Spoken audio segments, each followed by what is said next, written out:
আমরা ইব্রাহিম আলাইসাল্লামের আলোচনায় কেন গিয়েছি, যে যিনি আসলে আমাদের তো উদ্দেশ্য হলো সিরাতুন নবী, নবী মুহাম্মদুর রাসূলুল্লাহ সাল্লাল্লাহু আলাইহি ওয়াসাল্লামের জিন্দেগি সিরাতে পাকে আলোচনা করা। এক নম্বর হচ্ছে যে তিনি তো ওনার পূর্বপুরুষ, রাসূলুল্লাহ সাল্লাল্লাহু আলাইহি ওয়াসাল্লামের বংশ ওনার থেকেই এসেছে। এবং তিনি এক পর্যায়ে বলেছেন রাসূলুল্লাহ সাল্লাল্লাহু আলাইহি ওয়াসাল্লাম, আমি হচ্ছি দাওয়াত আবি ইব্রাহিম। ইব্রাহিম আলাইহিস সালাম যে দোয়া করেছিলেন আল্লাহ তাআলার কাছে যে আল্লাহ এদের মধ্যে এমন নবী পাঠান যে তাদেরকে আল্লাহর কোরআন তেলাওয়াত করে শোনাবে, যে তাদেরকে পবিত্রতার দিকে নিয়ে আসবে, তাওহীদের দিকে নিয়ে আসবে, শিরক থেকে মুক্ত করে। এই দোয়ার ফল হচ্ছে আমি। এছাড়া ইব্রাহিম আলাইহিস সালামকে আল্লাহ তাআলা একটা উম্মত বলেছেন, ইন্না ইব্রাহিমা কানা উম্মাতান কানিতান লিল্লাহি হানিফা। তিনি নিজেই একটা উম্মত, মানে একটা জাতির মতো। এই উম্মতের অর্থ অবশ্য এখানে তাফসীর কারকগণ বলেছেন আল ইমামুল্লাযী ইউআল্লিমুন নাস আল খায়র, যিনি মানুষকে কল্যাণের দিকে নিয়ে এসেছেন, সেই ইমাম হিসাবে ওনাকে উম্মাহ শব্দ ব্যবহার করা হয়েছে।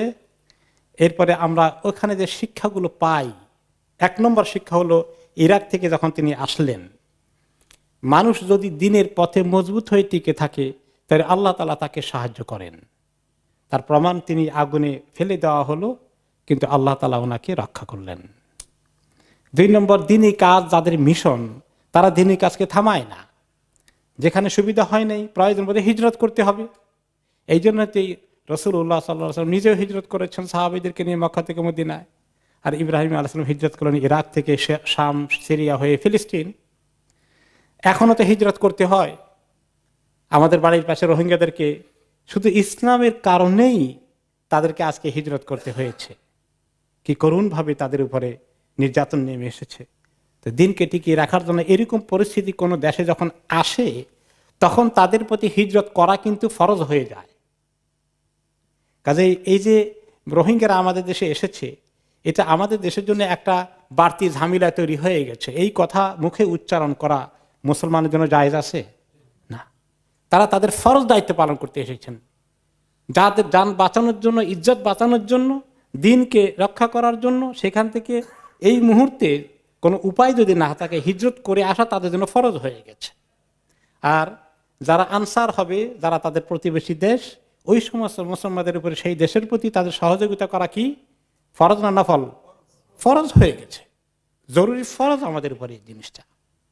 এইগুলো একটা শিক্ষা। এরপরে আসে যে ইব্রাহিম আলাইহিস সালাম বসে থাকেনি, তিনি ফিলিস্তিন থেকে আবার মিশরে গিয়েছেন। সেটাও একটা শিক্ষা যে দাওয়াতি কাজের জন্য যাদেরকে আল্লাহ তাআলা পয়দা করেছেন তাদেরকে দেশ বিদেশে গিয়ে দিনে দাওয়াতি কাজ করতে হবে। এখানে আমরা চলে এসেছি, আমাদের জন্য একটা সুযোগ হয়েছে যে এখানে আমরা দিনী কাজ করতে পারি। আমাদেরকে দিনী কাজের জন্য প্ল্যান করে হিজরত করা লাগেনি, আমরা এসেছি, দিনী কাজের সুযোগ হয়েছে, আমরা সেই কাজ করা উচিত। এরপরে দেখেন, উনি তো শুধু নন, ওনার স্ত্রী সারা রাদিয়াল্লাহু আনহা কি মুসিবতে পড়ে গিয়েছিলেন। এত সতী সাধবী নারী, তার উপরে লোলুপ দৃষ্টি পড়েছে, কিন্তু তিনি আল্লাহ তাআলার কাছে ফরিয়াদ করলেন, যার কারণে আল্লাহ তাআলা ওনার ইজ্জতের হেফাজত করলেন। তো এখানে দেখা যায় যে কঠিন বিপদে আল্লাহর কাছে সাহায্য চাইলে আল্লাহ তাআলা আমাদেরকে সাহায্য করতে পারেন, এই আশা, এই কনফিডেন্স আমাদের থাকা উচিত। এরপরে ইসমাইল আলাইহিস সালাম, তিনি কি পরীক্ষা পাশ করেছিলেন। আল্লাহ তাআলা এই সন্তানকে, প্রথম সন্তানকে জীবনে পাওয়া কেবল বড় হয়েছে, টিনএজের শুরু, এই সময় আল্লাহ তাআলা হুকুম দিলেন তাকে জবাই করো, কোরবানি করে দাও। আর সেই কোরবানি করতে তিনি যখন শেয়ার করলেন যে বাবা তুমি কি মনে করো, আমাকে আল্লাহ একটু স্বপ্ন দেখাচ্ছেন, বাবাও জানেন ছেলেও জানেন আল্লাহর স্বপ্ন মানি ওয়াহি, নির্দেশ। তখন তিনি কি বললেন, ইসমাইল আলাইহিস সালাম, আব্বা আপনি কার্যকরী করেন আল্লাহর হুকুম, আপনি পাবেন, আমি সবরের সাথে সেটাকে মেনে নিয়েছি। আপনি কোনো ইতস্তত করবেন না, হেজিটেশন করবেন না। কি স্পিরিট আল্লাহর হুকুমকে মেনে নেওয়ার জন্য, এটার নামই তো ইসলাম। আল্লাহর হুকুমের কাছে আত্মসমর্পণ করা, নিজেকে সুপর্দ করে দেওয়া। মুমিন জীবনে এভাবে পরীক্ষা নিরীক্ষা যখন আসে, তখন তারা আল্লাহ তাআলা যদি কোনো কঠিন পরিস্থিতিতে ফেলে দেয়, তখন তারা সেটাকে অ্যাকসেপ্ট করে ফেলে, যে কিভাবে আল্লাহ তাআলার কাছে আমরা পাশ করব, সেই চিন্তায় তারা থাকে।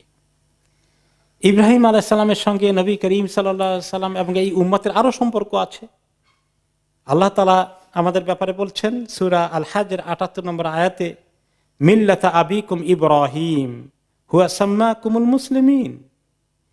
তোমাদের এই মুসলিম উম্মাহ, এই তোমাদের যে দিন ইসলাম, এটা হচ্ছে তোমাদের পিতা ইব্রাহিমের মিল্লাত, ইব্রাহিমের দিন।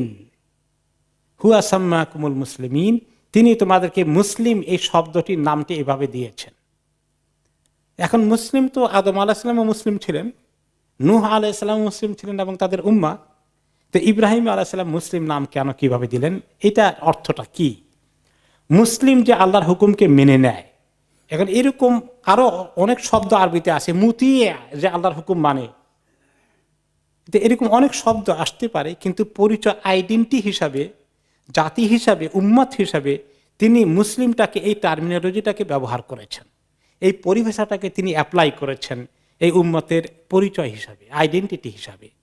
কিন্তু আমাদের অনেক, আমরা মোমেন, আমরা মুতিয়া, আমরা সলেহ, এরকম সবগুলোই চলে, কিন্তু কিন্তু এই উম্মতের পরিচয় এক নম্বর কোনটা? এই উম্মতকে রেফার করতে হলে মুসলিম।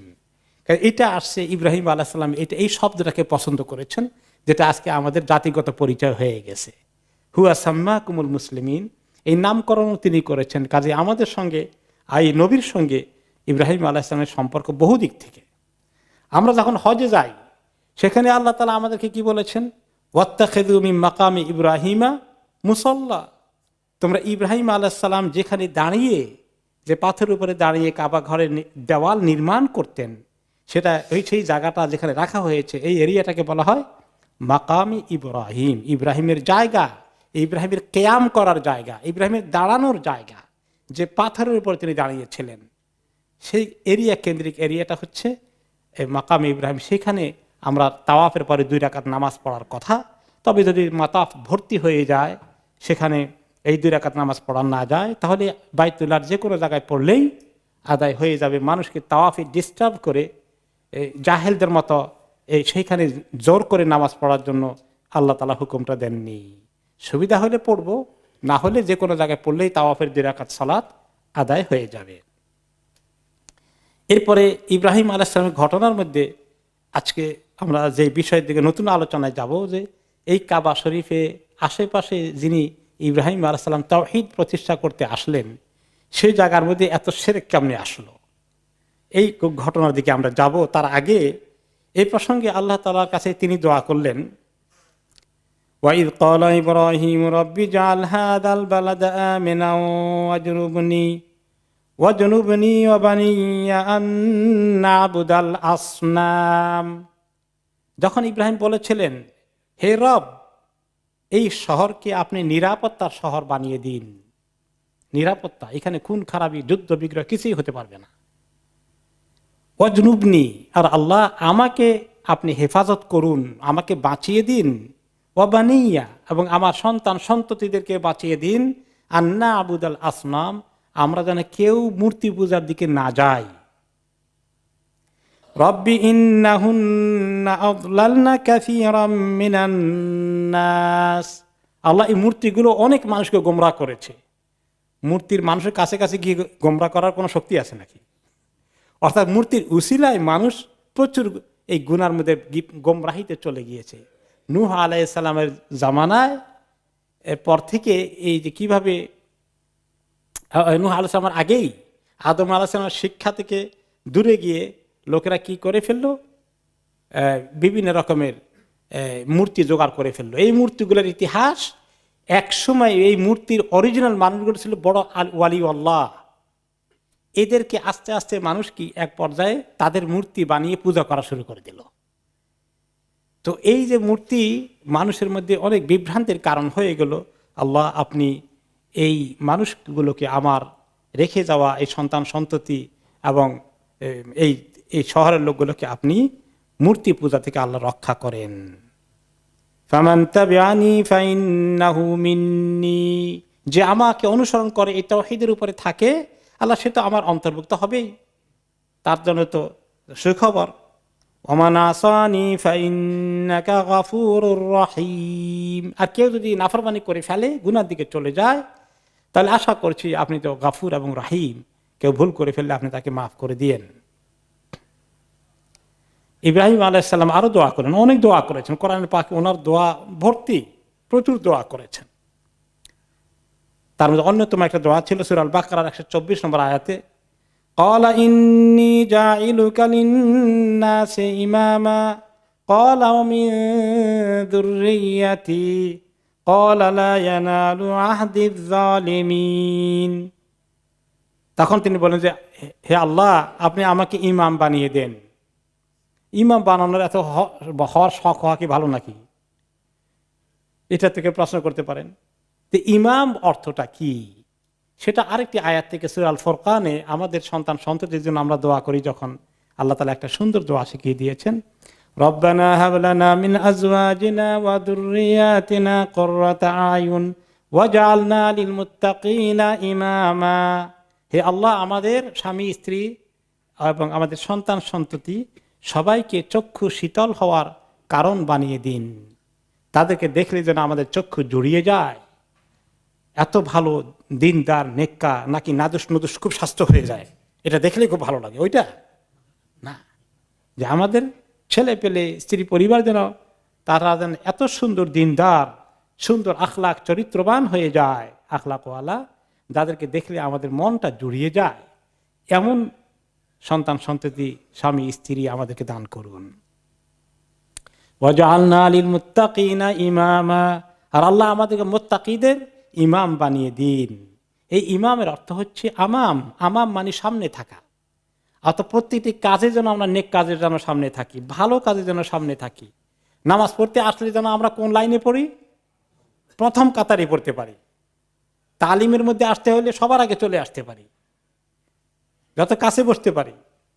এইভাবে দ্বীনি কাজে আমাদেরকে সামনে রাখেন, ফ্রন্ট লাইনে রাখেন, পেছনে পেছনে পড়ে থাকে কিছু লোক। ভালো ছাত্র যারা স্কুল কলেজে মাদ্রাসায়, তারা কোন টেবিলে কোন লাইনে বসে, ফার্স্ট বেঞ্চে বসে। আমি তো আমার জীবনে ফার্স্ট বেঞ্চ হলে, সেকেন্ড বেঞ্চ হলে আমার কষ্ট হয়ে যেত। আর কিছু কিছু ছাত্র আছে খালি পিছনে বসে থাকে। তো এই জন্য সামনে বসতে হবে। তো তিনি এইটার দোয়া করেছেন, আমরাও সেটার দোয়া করি, আমাদেরকে ইমাম বানিয়ে দেন। সবাই ইমাম হয়ে গেলে মুসল্লি পাবেন কই? তো অর্থ হচ্ছে যে আমাদেরকে সামনে দ্বীনের কাজে নিয়ে যান। তো ইব্রাহিম আলাইহিস সালাম এইরকমই দোয়া করেছে যে আমি দ্বীনি কাজে আমাকে একদম ফ্রন্ট লাইনে রাখেন। তো আল্লাহ তাআলা বলে দিলেন এখানে, অবশ্যই এটা আল্লাহর হুকুম, ক্বালা ইন্নী জাইলুকা লিন-নাসি ইমামা। এখানে অবশ্য আল্লাহ তাআলা ওনাকে বলেছেন যে আমি তোমাকে লোকদের জন্য ইমাম বানিয়ে দেব। এই ইমামের অর্থ হলো ঠিকই ও নবুয়ত দান করবেন, লিডার, যিনি লোকদেরকে দ্বীনের দিকে নিয়ে আসবেন। এখানে ইমামের আরেকটি অর্থ, ওনাকে দায়িত্ব দেওয়া হবে এই মানুষকে দ্বীনের দিকে আনার জন্য, এবং পজিশন দেওয়া হবে, সম্মান দেওয়া হবে। তো তিনি দোয়া করলেন, ক্বালা মিন যুররিয়্যাতি, আল্লাহ আমার জ্ঞাতি গোষ্ঠী সন্তান সন্ততির মধ্যে থেকেও অনেককে ইমাম বানিয়ে দেন। তো আল্লাহ তাআলা দিয়েছেন, সবাইকে আবার দেবেন না। ওনার গোষ্ঠীর দুইটি ধারা, একটি ধারা ইসমাইল আলাইহিস সালামের, আরেকটি ধারা ইসহাক আলাইহিস সালামের। পরবর্তী পর্যায়ে যত নবী দুনিয়াতে এসেছে সবাই ইব্রাহিম আলাইহিস সালামের বংশ থেকেই এসেছে। ইসহাক আলাইহিস সালামের ধারা থেকে আসছে অনেক বনি ইসরাইলের, মুসা আলাইহিস সালাম, ঈসা আলাইহিস সালাম, দাউদ আলাইহিস সালাম, সুলাইমান আলাইহিস সালাম, ইউসুফ আলাইহিস সালাম, ইয়াকুব আলাইহিস সালাম, হিউজ লিস্ট। তো সবাই ইমাম হয়েছে, এটা আল্লাহ কবুল করেছেন। আর ইসমাইল আলাইহিস সালামের ধারা থেকে কে এসেছেন? মুহাম্মদুর রাসূলুল্লাহ সাল্লাল্লাহু আলাইহি ওয়াসাল্লাম, মাত্র একজন এসেছেন। আর সেই একজন কোনজন? সাইয়্যিদুল আম্বিয়া ওয়াল মুরসালিন। এই যে তিনি দোয়া করেছেন আল্লাহ তাআলার কাছে, ওয়া মিন যুররিয়্যাতি, এই মক্কায় যে দোয়া করেছেন, সেই দোয়ার রেজাল্ট হচ্ছে আমি। কে বলেছেন? রাসূলুল্লাহ সাল্লাল্লাহু আলাইহি ওয়াসাল্লাম। আনা দাওয়াত আবি ইব্রাহিম, ইব্রাহিম আলাইহিস সালাম আমার পিতা যে দোয়া করেছিলেন তার রেজাল্ট হচ্ছে আমি, আমাকে আল্লাহ এই ধারা থেকে পাঠিয়েছেন। এখন ইব্রাহিম আলাইহিস সালাম সবাইকে তো আল্লাহ নবী বানাবেন না, আর এই পজিশন দেবেন না। আল্লাহ তাআলা বলে দিলেন দেবতা কিছু, কিন্তু লা ইয়ানালু আহদিয যালিমিন, তোমার গোষ্ঠী, তোমার সন্তান সন্ততি, আগামী বংশধর যারা জালিম হবে তাদেরকে আমি এই পজিশন দেব না। শিরক করবে আর তাকে নবী বানাবেন নাকি আল্লাহ তাআলা? তাহলে আল্লাহ তাআলা এখানে ইঙ্গিত করেছেন যে ওনার গোষ্ঠীর মধ্যে দেখা যায় কিছু এরকম আসবে যে পাওয়া গেল। এখন এত ভালো পিতা, এত ভালো গোষ্ঠী, যাদের পূর্বপুরুষ নবী, প্রথমে ইব্রাহিম আলাইহিসসালাম, তারপরে ইসমাইল আলাইহিসসালাম, তারা কেমনি এত শিরক করলো, এদের কাহিনী এবার শুনেন কিভাবে শিরকের আবিষ্কার হলো। ইসমাইল আলাইহিসসালামের এই শিক্ষা বহুদিন পর্যন্ত চলতে থাকে, ওনার গোষ্ঠীর মধ্যে এই তাওহীদের ধারা চলতে থাকে। হতে হতে এক পর্যায়ে অনেক পরে নবী করিম সাল্লাল্লাহু আলাইহি ওয়াসাল্লামের আসার বেশ আগে তাদের এক লিডার আসলো, তার নাম হচ্ছে আমর ইবনে লুহাই। আমর ইবনে লুহাই এই লোকটি কুরাইশদের সর্দার হয়ে সে মক্কা রাজত্ব করলো। তার ব্যাপারে যেটা আসছে, এই লোকটাই দ্বীন ইব্রাহিমকে চেঞ্জ করেছে, শিরক নিয়ে এসেছে। তার কাহিনী হচ্ছে এই, ফাইন্নাহু নাশা আলা আমরিন আযীমিন মিনাল মারুফ ওয়া সাদাকা। তার ব্রট আপ হয়, সে বড় হয় মক্কায় কুরাইশ বংশের। এই লোকটি অনেক ভালো কাজ, ভালো যোগ্যতা, ভালো গুণাবলী, দান খরাত অনেক করত। ওয়াল হিরস আলা উমুর দ্বীন, এবং দ্বীনের রক্ষণাবেক্ষণের কাজ, বাইতুল্লাহর রক্ষণাবেক্ষণের কাজ, সব কিছুর জিম্মাদারি তার হাতে ছিল। He is the leader. ফাআহাব্বাহুন নাস হুব্বান আযীমান, এবং তার লিডারশিপ সাংঘাতিকভাবে অ্যাকসেপ্টেড হয়ে যায়, ওয়েল অ্যাকসেপ্টেড লিডার, দ্বীনি লিডার, রাজনৈতিক লিডার, শাসনকর্তা, দ্বীনের প্রধান পুরোহিতের কাজ সব কিছু তার হাতে। হাত্তা ওয়াদানু লিআজলি যালিকা, এবং সবাই তার আনুগত্য স্বীকার করে ফেললো। হাত্তা মাল্লাকুহু আলাইহি, বলে যে আমরা আপনাকে শুধু লিডার না, একেবারে বাদশাহ বানিয়ে দেব, আপনি আমাদের শাসনকর্তা হয়ে পুরোপুরি মানে একদম কিং হয়ে যাবেন। ওয়াসারা মুলকু মক্কা ওয়া ওয়ালায়াতুল বাইতি বিয়াদিহি, মক্কার রাজনৈতিক এই রাজত্ব এবং এই আল্লাহর ঘরের জিম্মাদারির শরফ, পজিশন, স্ট্যাটাস সব তার হাতে, এবং সে যা বলে সবাই শুনে, এত মানা তাকে মানে। ওয়াযান্নু আন্নাহু মিন আকাবিরিল উলামা ওয়া আফাদিলিল আউলিয়া, সবাই মনে করলো উনি তো সবচেয়ে বড় আলেম দ্বীনে ইব্রাহিমের, আর অনেক বড় ওলি আল্লাহ। এরকম ভাবে লোকেরা তাকে অ্যাকসেপ্ট করা শুরু করে দিল।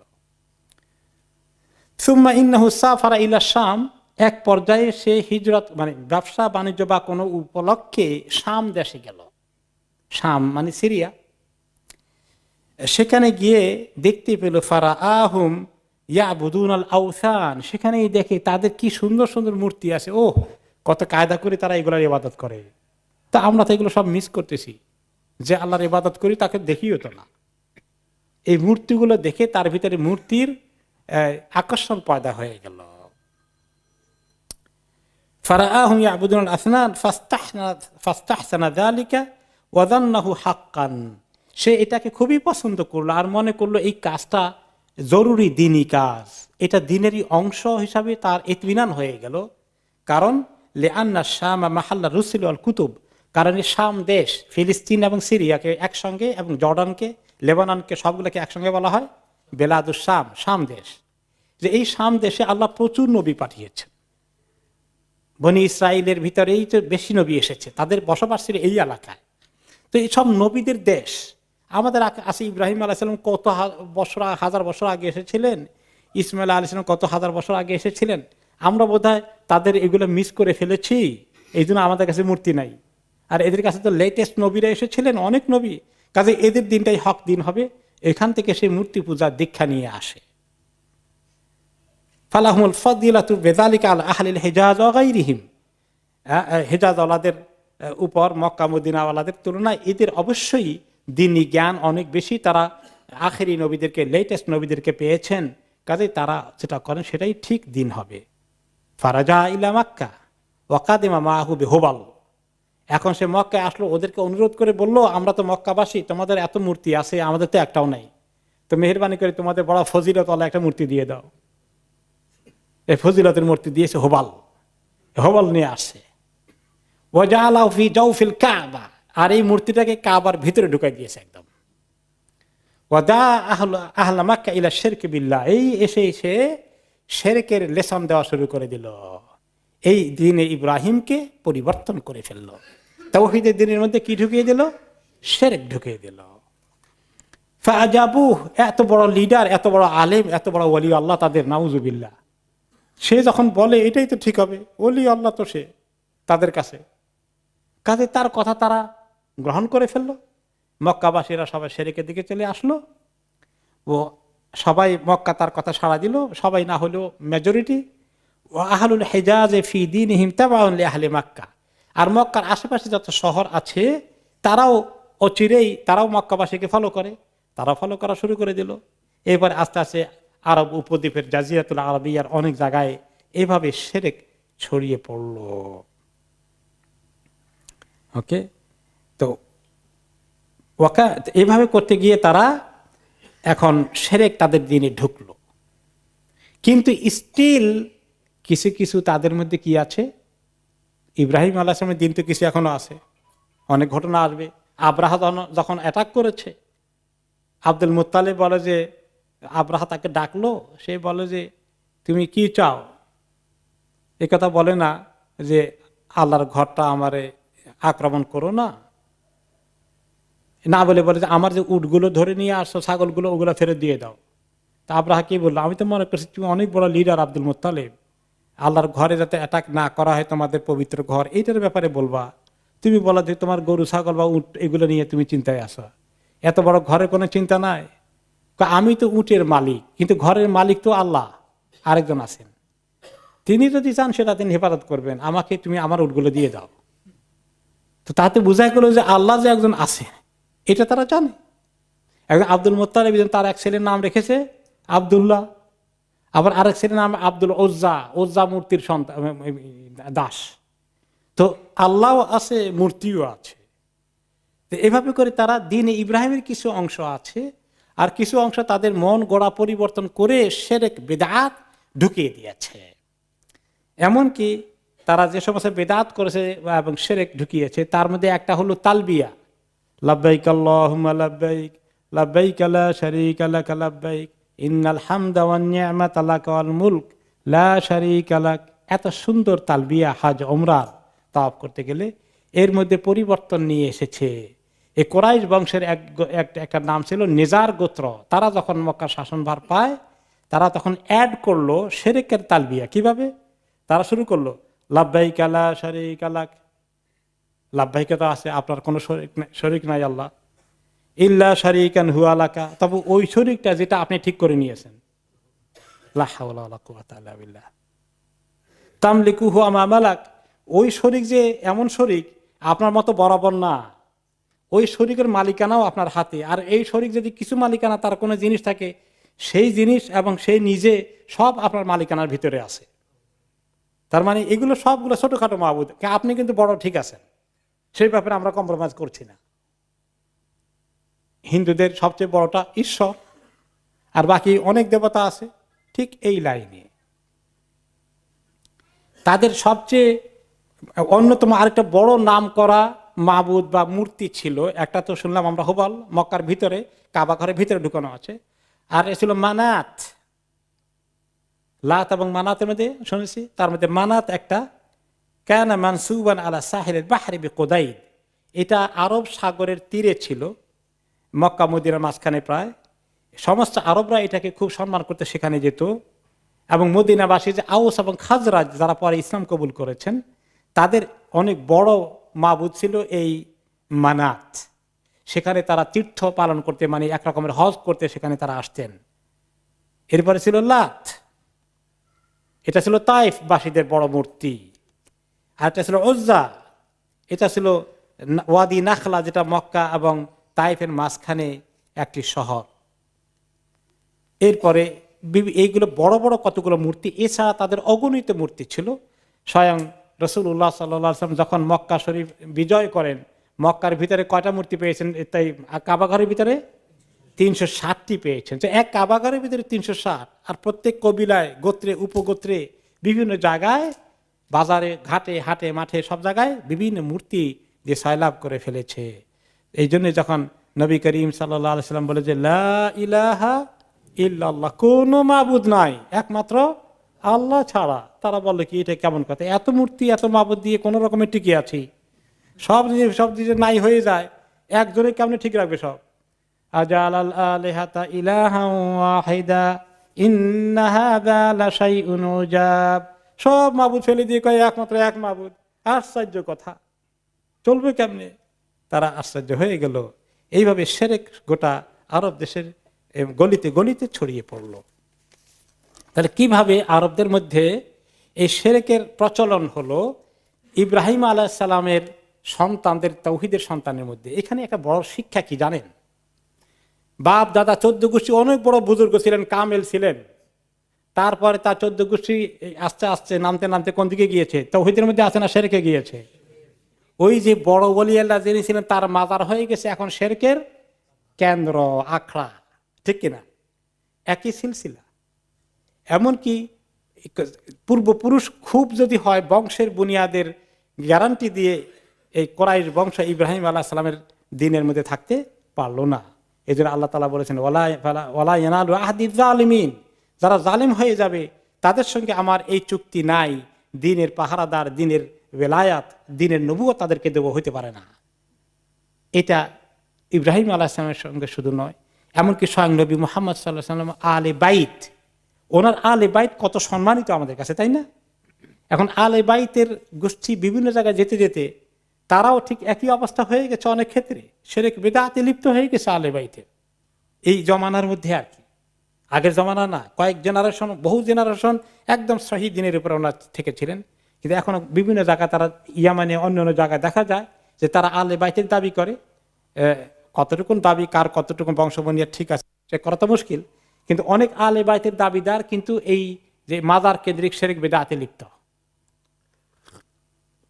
তাহলে বোঝা গেল যে ওলি আল্লাহর সন্তান হইলে তার 14 গোষ্ঠী, তার 10, 12, 13, 14, 20তম গোষ্ঠী ওইটা বিক্রি করে করে খায়, কিন্তু দিন থেকে সরে যেতে পারে। এটা আমাদের জামানায় তার প্রমাণ পাওয়া যাচ্ছে। এবার আসুন, আরবরা কি কি এই ইব্রাহিমের দিনের মধ্যে ঢুকলো। একটা তো আমরা শিরক পেলাম, লাত, মানাত, উজ্জা, হুবল এগুলো ঢুকিয়েছে। এরপরে আরো অনেক কিছু তারা করেছে। করতে করতে দিনের মধ্যে এমন পরিবর্তন এসেছে, যেমন এই মূর্তিগুলোকে তারা কিভাবে ইবাদত করত, চতুর্দিকে ওদের যেখানে যেখানে রাখা হয়েছে ওদের পিছনে আবার তাওয়াফ করত। যেটা এখন কোনো কোনো ওলি আল্লাহর কবরের মাজারে গেলে আপনি কি দেখবেন? তাওয়াফ করে। মূর্তিদেরকে সেজদা করত, এখনো কোনো কোনো মাজারে গেলে সেজদা করে। দেখছেন? আমি দেখেছি, নিজামুদ্দিন আউলিয়ার মাজারে গিয়েছি, দেখেছি সরাসরি সেজদা করছে, সরাসরি সেজদা করছে এবং তাওয়াফ করছে, 7 বার তাওয়াফ করে। আউযুবিল্লাহি মিন যালিক। আফ্রিকা, এশিয়া বিভিন্ন জায়গায় এগুলো আছে। এগুলো তারা শুরু করে দিয়েছিল। এমনকি তারা তীর্থ মানে হজ করতে যেত, অমুক তা মাজারের হজ করবে, তারা অমুক মূর্তির হজ করতে যায়। এরপরে তারা অনেক খাবার দাবার সেখানে দিয়ে আসতো, যে মূর্তি এগুলা খাবে, খাবার কবুল করবে। যেই কনসেপ্টটা এখন বিভিন্ন মূর্তি আলাদের কাছে আসে না? হিন্দু ধর্মে, বিভিন্ন চাইনিজদের বিভিন্ন ধর্মে দেখবেন তাদের ওই ইবাদতখানা ঘরের মধ্যে খাবার দিয়ে আসে, এগুলা তাদের মাবুদরা নাকি খায়। অথচ আমরা দেখি সবগুলা পোকামাকড়ে খায়। এরপরে কিছু জানোয়ারকে তারা ওয়াকফ করে দিত, এগুলাকে কেউ খেতে পারবে না, এগুলার উপরে কেউ সওয়ার হইতে পারবে না, এগুলাকে কোনো কাজে লাগাতে পারবে না, এগুলা আল্লাহর ওয়াস্তে ষাঁড় ছেড়ে দিয়েছে, এগুলা খুব মোবারক জিনিস। এরকম করে কিছু তারা ইবাদত নিয়ে এসেছিল। এরপরে তারা আরো কি করত? এক ধরনের ভাগ্য পরীক্ষা করত। কিভাবে? এটাকে বলা হয়তো আজলাম। তো তারা এগুলা নিয়ে কেউ কেউ বসে থাকতো, এক ধরনের লটারির মতো আর কি। আমি এই কাজটা করব, আমার ছেলেকে বিয়ে করবো অমুক জায়গায়, ঠিক আছে কিনা। আমি বাণিজ্য সফরে সিরিয়া দেশে যাব, আমরা যে ইস্তেখারা করি, তাদের ইস্তেখারা হলো শিরকের ইস্তেখারা। তো এখন এই ইস্তেখারা করার জন্য তারা শিরকের তরিকায় কি করে, সেখানে 3টা এই কার্ডের মতো আছে আর কি, প্লে করে। তো এই 3টা, একটার মধ্যে থাকে নাম, আরেকটার মধ্যে থাকে লা, আরেকটার মধ্যে থাকে গোফল। তো এখানে ওটা খেলতে হয়। খেলে কার্ডটা খেললে যারা এগুলো করে তারা কিছু পুরোহিত, ওরা আবার ওই নেয় আর কি, এটার জন্য ফি নেয়, ভালো ইনকাম হয় আর কি। তো যখন দেখুন যে আমি এই কাজটা করবো, ঠিক আছে কিনা, তখন একটা চক্রের মতো ঘুরায়, তখন বেরিয়ে যদি কার্ডে বেরিয়ে আসে নাম, ওকে তাহলে ঠিক আছে, যাও তুমি কাজ করো, পজিটিভ। আর যদি লা আসে, ওই কার্ডটা বেরিয়ে আসে, তাহলে করবা না।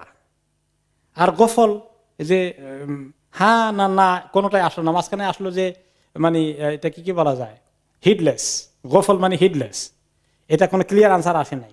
তো আবার পয়সা দেয়, তো আবার ঘুরায়, যতক্ষণ নাম বা লা না আসে, যে এতবার করে চার্জ দেওয়া লাগে, এই সমস্ত ব্যবসা বানিয়ে রেখেছে। এরপরে তারপরে আরো ছিল গণক, জাদুকর, এদের প্রতি প্রচন্ড ভক্তি বিশ্বাস ছিল, তারা গায়েব জানে, এগুলো তারা সব সময় এই সমস্ত কুসংস্কারে লিপ্ত হতো, এইগুলো ছাড়া তারা কোনো কাজ করতো না। এমনকি তিয়ারা করতো। তিয়ারা করা মানে ঘরে থেকে বের হয়েছে, এখন যদি দেখে যে একটা পাখি ডান দিকে গিয়েছে, তাহলে যাত্রা শুভ, এবার যাওয়া যায়। আর বাম দিকে দৌড় দিয়েছে পাখিটা বা জানোয়ারটা, যাত্রা নাস্তি। তা আমাদের পঞ্জিকার মধ্যেও কিন্তু বাংলাদেশেও আমরা দেখেছি, হিন্দু ধর্ম থেকে আসা এই পঞ্জিকা আমাদের মুরব্বীরা খুব যত্ন সহকারে আমল করেছেন। পড়ছেন, কার মনে আছে কিনা? আমি তো আমাদের ঘরে ডেট রাখার জন্য রাখা হয়, তখন তো ক্যালেন্ডার ছিল না, সেই জন্য। কিন্তু এগুলো পড়ে দেখি দেখার সময় যাত্রা শুভ, যাত্রা নাস্তিক, কি কি লক্ষণগুলো আছে, কোন বারে গেলে যাত্রা শুভ হবে, কোন বারে বের হলে যাত্রা নাস্তি হবে, এসব কিছু আছে। ওই এই যে হিন্দু ধর্মের অনেক কিছু কিন্তু ওখান থেকে এসেছে। হ্যাঁ, ওই তো পুঞ্জি মানে পঞ্জিকা। ওকে, এরপরে হলো কোরাইশ ধরনের লোকেরা আরেকটা করেছে যে তারা কতগুলো ভালো জিনিস ছিল, যেমন তাজিমুল বাইত ও তাওয়াফ বিহি ওয়াল হজ ওয়াল উমরা ওয়াল উকুব বিআরাফা ওয়াল মুজদালিফা ওয়া ইহদাল বাদান, এগুলা সব কিছু কিছু ছিল, তখন হজ হতো। জাহিলি সমাজেও শিরক করা অবস্থায় প্রতি বছর তারিখ অনুযায়ী ঠিক মতো হজ হয়, তারা সেখানে মুজদালিফা, আরাফাত সব কিছু করছে, আর শিরকও করছে, পাথর মারা ইত্যাদি। কিন্তু এর মধ্যে কোরাইশরা আস্তে আস্তে করে কিছু বেদাত শিরক ঢুকিয়ে দিয়েছে। কোরাইশ বংশ লোকেরা বললো, নাহনু বনু ইব্রাহিম ও আহলুল হারাম ও উলাতুল বাইত ও কাতিনু মাক্কা ওয়ালাইসা লিআহাদিন মিনাল আরব মিসলি হাক্কিনা ওয়া মানজালিনা ওয়া মানজালাতিনা। আমরা হলাম অত্যন্ত শরীফ বংশের লোক, আমরা হচ্ছে ইব্রাহিম আলাইহিস সালামের গোষ্ঠী, এবং আমরা হারামের বাসিন্দা, এবং আমরা এই ঘরের, আল্লাহর ঘরের দেখাশোনা করার, দেখভাল করার দায়িত্ব মক্কা শহরের অধিবাসী হওয়ার কারণে আমাদের আর সমস্ত নন মক্কান লোকরা, নন কোরাইশদের একই স্ট্যাটাস হতে পারে না। কাজেই তারা বলতে আমরা হচ্ছি হোমস, আমাদের পরিচয় হোমস মানে আমরা মক্কাবাসী, কোরাইশবাসী। কাজেই আমরা হজ করতে গেলে আমাদের হারাম এরিয়ার বাইরে হালালে যাওয়া ঠিক হবে না, এগুলা নন হোমস লোকেরা যাবে। এই যে আরাফাত হজের মেইন কাজ, এটা হলো হারাম এরিয়ার বাইরে, কিন্তু হারামের ভিতরে হলো মিনা এবং মুজদালিফা। আরাফাত হারাম এরিয়ার বাইরে, ছোট্ট হারাম এরিয়া যেটা আছে কয়েক বর্গ মাইল, তার মধ্যে আমাদেরকে বেরিয়ে আসতে হয় আরাফাতে। আরাফাত তার মূল কাজ যদি হজের, এটা হারাম এরিয়ার বাইরে। তারা বলে আমরা ওখানে যাওয়া ঠিক না, তারা মিনা থেকে মুজদালিফায় আসে, তারা আরাফাতে যায় না। আরাফাতে যাবে সব যারা নন মাক্কান, তাদের জন্য। আমরা এত শানদার লোক, আমরা হারামের ভিতরেই থাকতে হবে। এই একটা উল্টাপাল্টা কাজ করলো। এই জন্যই আল্লাহ তাআলা যখন হজ ফরজ করেছেন, তখন তিনি কোরাইশ বংশের লোকেরা তো অনেকে এই ব্যাপারে হজ করতেছে। মক্কা বিজয় পরে রাসূলুল্লাহ সাল্লাল্লাহু আলাইহি ওয়াসাল্লাম যখন হজ করবেন, তখন তো তিনি কোথায় যাবেন? আরাফাতে যাবেন। তখন যদি আরব লোকেরা মনে করে যে আমাদের 14 গোষ্ঠীর এত সুন্দর একটা সিস্টেমকে মুহাম্মদ ব্রেক করে দিয়েছে, আমাদেরকে এখন আরাফাতে যাইতে বাধ্য করছে, সেই জন্য আল্লাহ তাআলা কোরআনের আয়াত নাযিল করলেন কি, সুম্মা আফিদু মিন হাইসু আফাদান নাস, সেখানে তোমরা যাও হজে ক্যাম্প করার জন্য, সেখান থেকে মুজদালিফায় আসো, যেখানে সবাই যায়, আরাফাতের ওখানে যেতে হবে তোমাদেরকে। আল্লাহ তাআলা ঠিক করে দিলেন যে যেতে হবে সেখানে। এরপরে তারা আরো বলল যে আমরা এই হারামের মধ্যে যখন থাকব, তখন সেখানে যারা বাইরে থেকে আসবে তাদের কোনো খানা পিনা তারা এখানে আনবে না, খাবেও না। এই হারামের ভিতরের খানা তাদেরকে খাওয়াইতে হবে। এত মানুষকে কিভাবে খাওয়াবে? তখন তারা ঘরে ঘরে ট্যাক্স দিয়ে, চাঁদা দিয়ে আদায় করে নিয়ে আসতো খাবার, আর এগুলো ভাগ করে করে রেশনের মতো করে ওই হাজি আর উমরাদেরকে তারা খাওয়াতো, যে এগুলো এখানে বাইরের খানা আনা ঠিক হবে না। এই উল্টা পাল্টা আর কি, সব মন গড়া জিনিস দিনের মধ্যে ঢুকে দেয়। যেমন অনেক কিছু আছে, কোন কোন মাজারে গেলে কি বলে, জুতা নিয়ে আসতে পারবেন না, ওই ওখানে রেখে আসেন। আপনি জুতা বগল তলে করে নবী করিম সাল্লাল্লাহু আলাইহি ওয়াসাল্লামের কবর জিয়ারত করলে শরীয়তে আপত্তি আছে? কোনো আপত্তি নেই। আপনার জুতা হারিয়ে যাওয়ার ভয় হাতে করে যদি নিয়ে যান, আল্লাহর ঘরে পর্যন্ত জুতা নিয়ে ঢুকা যায়, আর ওই মাজারে ঢুকা যায় না। কিভাবে দেখছেন মানুষ এইভাবে দিনকে নিয়ে যারা ব্যবসা করে তারা এগুলো আবিষ্কার করে। এরপরে তাদের আরেকটা হলো যে লা ইয়াজুজু তাওয়াফ ইল্লা ফি সিয়াবিল হুমস, কুরাইশবাসীদের মক্কাওয়ালাদের কাপড় ছাড়া আর অন্য কোনো কাপড় গায়ে দিয়ে হারামের মধ্যে তাওয়াফ করা যাবে না। বাইরে থেকে যারা আসবে তারা হয়তো মক্কাওয়ালাদের কাপড় কিনবে, ধার করবে, আর না পাওয়া গেলে কি করবে? না পাওয়া গেলে তাদের কাপড় যেটা দিয়ে করতে পারবে, আরেক মাসালা বের করছে ফেকের মাসালা, যে ওইটা দিয়ে যদি করে তাহলে সেই কাপড়টা তাওয়াফ করার সঙ্গে সঙ্গেই ফেলে দিয়ে আরেক কাপড় পরবে, এই কাপড় আর কোনোদিন জীবনে গায়ে দিতে পারবেন না, নাজায়েজ হয়ে যাবে, মন করা মাসালা। এরপরে কেউ যদি বলে যে আমার তার কাপড় নাই, এটা যদি আমি দিয়ে তাওয়াফ করি তাহলে তো আমি যদি এখন এটাকে ফেলে দেই তা আমি গায়ে দেবো কি? তখনকার লোক তো এত বৃত্তশালী ছিল না। তাহলে বলো যে ঠিক আছে, তাহলে তুমি দরকার হলে ল্যাংটা তাওয়াফ করো নগ্নভাবে। আর মহিলাদের জন্য একটা ড্রেস ঠিক করে দিল যে মহিলারা পুরো কাপড় পরে তাওয়াফ করতে পারবে না। তাদের একটা তাওয়াফ কিরকম পড়বে, যে একটি ছোট খোলা জামা পরবে, শুধুমাত্র উপরের থেকে একটা শার্টের মতো করে খোলা একটা জামা পরবে, আর কিছু থাকবে না। এখন তো অনেক কিছুই দেখা যায়। এখন মহিলারা তাওয়াফ করে আর তারা একটা কবিতা আবৃত্তি করে তাওয়াফের মধ্যে, আলিয়াউমা ইয়াবদু বাদুহু আও কুল্লুহু ওমা বাদা মিনহু ফালা উহিল্লু, যে আজকে তো অনেক কিছুই বাইরে হয়ে যাবে, দেখা যাবে, পুরোটাই বাইরে হয়ে যেতে পারে বা আংশিক বাইর হইতে পারে, যাই বাইর হয়, কিন্তু ওটা দেখাকে আবার আমরা হালাল মনে করি না। তার মানে তোমরা চোখকে সাবধান রাখো, আমরা একটু তো এভাবে তাওয়াফ করতে হবে। সব মন গড়া, ধর্মের মধ্যে মন গড়া জিনিস ঢুকায়। এবং আপনি দেখবেন যারা বেদাতের তরিকায় যায়, শিরকের তরিকায় যায়, তারা ধর্মের মধ্যে এমন কিছু মন গড়া জিনিস ঢুকিয়ে দেয় যেটা কোনোদিন নবী করিম সাল্লাল্লাহু আলাইহি ওয়াসাল্লাম আনেননি শরীয়তের মধ্যে। এমন এমন জিনিস আবিষ্কার করেছে। মৃত্যুর পরে চেহলাম হবে, মৃত্যুর পরে আর কি হবে, 40 হবে, মৃত্যুর পরে কি হবে, এই জোগাড় করছে। এক একটাই এত গুরুত্বপূর্ণ, সিন্নি হবে, এইভাবে করে ছড়িয়ে দেওয়া হয়েছে, যেগুলা এই শরীয়ত প্রণেতা নবী করিম সাল্লাল্লাহু আলাইহি ওয়াসাল্লাম কখনো আনেননি। এরপরে তারা যখন তাওয়াফ এবং জিয়ারত করে যেত এহরামের অবস্থায় ঘরে ঢুকতে হলে তারা ঘরের মেইন দরজা দিয়ে ঢুকতে পারবে না। আরেক মাসালা জোগাড় করেছে, আরেক সেট জোগাড় করেছে। কি করতে হবে, যে হয় পেছনের দরজা দিয়ে যেতে হবে, অথবা ঘরের ছাদে উঠে কোনো ছিদ্র বের করে ওখান দিয়ে ঘরে ঢুকতে হবে। সেইটা কারেকশন করার জন্য আল্লাহ তাআলা সূরা বাকারা 189 নম্বর আয়াতে নাজিল করলেন, ওয়ালাইসাল বিররু না বেররু, ঠিক আছে, ওয়ালাইসাল বিররু বিআতাতুল বুয়ুতা মিন দুহুরিহা ওয়ালাকিন্নাল বিররা মান ইত্তাকা ওয়াতুল বুয়ুতা মিন আবওয়াবিহা। দেখো, তোমরা এই ঘরের মধ্যে ঢোকার জন্য ছাদের উপর দিয়ে ছিদ্র করে ওখান দিয়ে জাম্প করে ঢুকতে হবে, এর মধ্যে কোনো নেকি নাই। নেকি হচ্ছে কোনটার মধ্যে, যার ভিতরে তাকওয়া আসে, আল্লাহর ভয় আসে। কাজেই তোমরা ঘরের মধ্যে দরজা দিয়ে ঢুকো, উল্টা পাল্টার দরকার নাই। ওকে, এইভাবে বিভিন্ন রকমের উল্টা পাল্টা কত কিছু করে তারা তাদের ধর্মকে নাশ করে দিল। ইব্রাহিম আলাইহিস সালাম ধর্মের মধ্যে পরিবর্তন নিয়ে আসলো। এরপরেও দেখা যায় যে অনেক কিছু আছেও, যেটা একটু আগে বললাম যে আল্লাহ কেউ চিনে, আল্লাহ তাআলা কেউ চিনে। আল্লাহ তাআলা বলছেন যে তারা তাদেরকে জিজ্ঞেস করেন, মান খালাকাস সামাওয়াতি ওয়াল আরদ, আকাশ জমিন কে সৃষ্টি করেছে? সায়াকুলুন আল্লাহ, এটা জিজ্ঞেস করলে তারা বলে কে? আল্লাহ। তাহলে তাদেরকে এই মূর্তিগুলোর ইবাদত কেন করো? লিয়ুকাররিবুনা ইলাল্লাহি যুলফা, যে তারা আমাদেরকে আল্লাহর কাছে একটু নৈকট্য অর্জন করার জন্য একটু আমাদের কাছে নিয়ে যাবে আল্লাহর কাছে। আমরা সরাসরি যাওয়া তো মুশকিল, কারো উসিলায় যাইতে হয়, কারো মাধ্যমে ধরতে, কাকে ধরে যাইতে হয়। এইটাও আমাদের এই উম্মতের মধ্যে কিছু ঢুকেছে কিনা? হ্যাঁ, সরাসরি আল্লাহর কাছে যাবা, এত সাহস? একজনকে ধরো, তার তরিকায় পার হয়ে যাবা। একই জিনিস রিপিট হচ্ছে এই উম্মতের মধ্যে। হ্যাঁ, বাবা পার করে দেবে, ঠিক।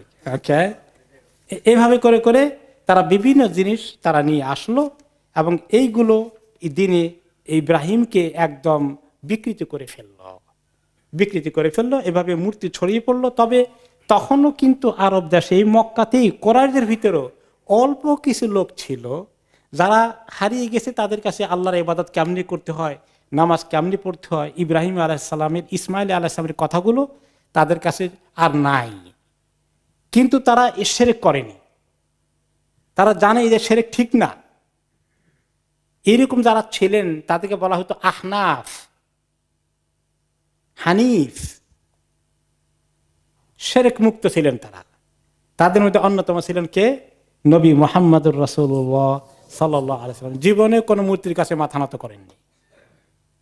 এরকম অনেক হানিফ ছিলেন বিভিন্ন জায়গায়। তা কিন্তু তারা জানতেন না, স্বয়ং মুহাম্মদ সাল্লাল্লাহু আলাইহি ওয়াসাল্লাম জানতেন না আল্লাহ তো আছেন, কিন্তু আল্লাহকে ডাকবো কেমনি? কারণ ওই ইব্রাহিম আলাইহিস সালামের, ইসমাইল আলাইহিস সালামের শরীরটা অলমোস্ট মুছে গিয়েছে। আল্লাহ তাআলা যখন ওহী নাযিল করে দিলেন, তখন আল্লাহ তাআলা ওনাকে শিখিয়ে দিলেন, জিবরিল আলাইহিস সালাম আসেন শিখাতে কিভাবে নামাজ পড়তে হয়। তো এইভাবে করে তাদের মধ্যে মিক্স আপ হয়ে গেল। অনেক তারা জানতো এই ঘরের মালিক আল্লাহ, এই ঘর বানিয়েছেন ইব্রাহিম আলাইহিস সালাম, কিন্তু এটা সত্ত্বেও তাদের মধ্যে এই সমস্ত খারাপ জিনিস ঢুকে পড়লো।